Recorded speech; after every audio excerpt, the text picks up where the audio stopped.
or affidavit for the second AT&T report, there's a couple of maps in there. Is that right? Yes, ma'am. And one of them has some video camera information. That's the first map. Where did that come from?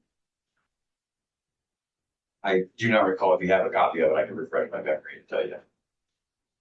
I bet I do. I have what we've marked defendants B.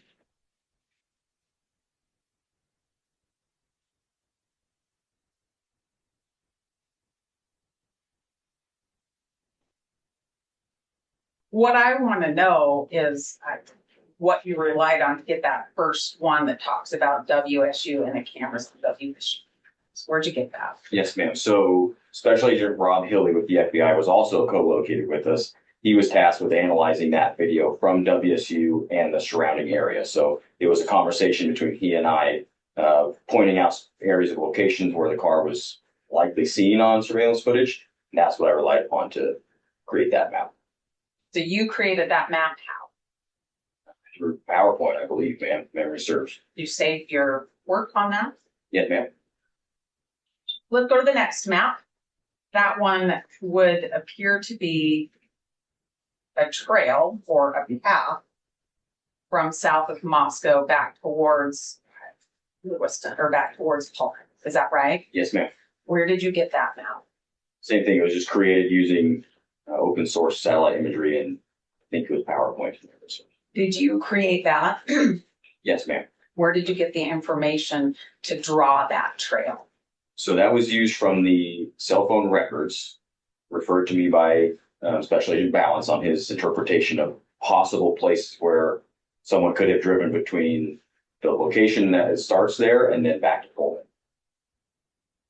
So you did this on some open source mapping, not anything from Nick Ballance creating a visual for you?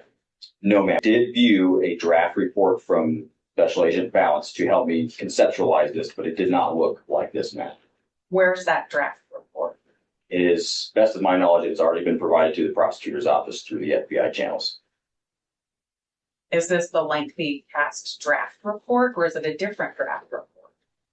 Well, it would have to be the draft cast report. That's the only cast report I'm aware of from Special Agent Ballance.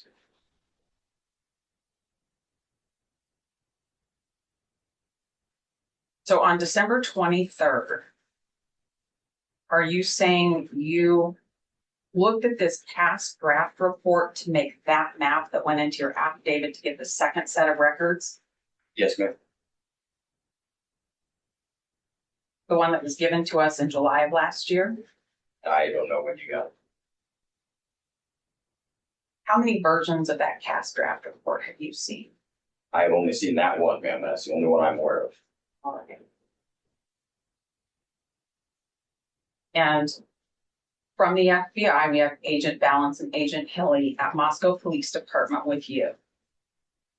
Yes? Yes, ma'am.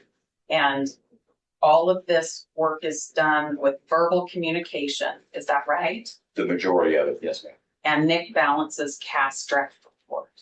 Correct. And I think Special Agent Imel's vehicle identification. Yes, ma'am. Okay. Let's talk about what you were seeking to get in this. Well, let me ask this before I leave the second search warrant. Is there anything else you relied on to obtain that second search warrant to compose your affidavit? Like I said earlier, we relied on cell phone records from surviving roommates as well as the victims. We relied on interviews with the two surviving roommates that were present at the time. We relied on the surveillance footage, cell phone data.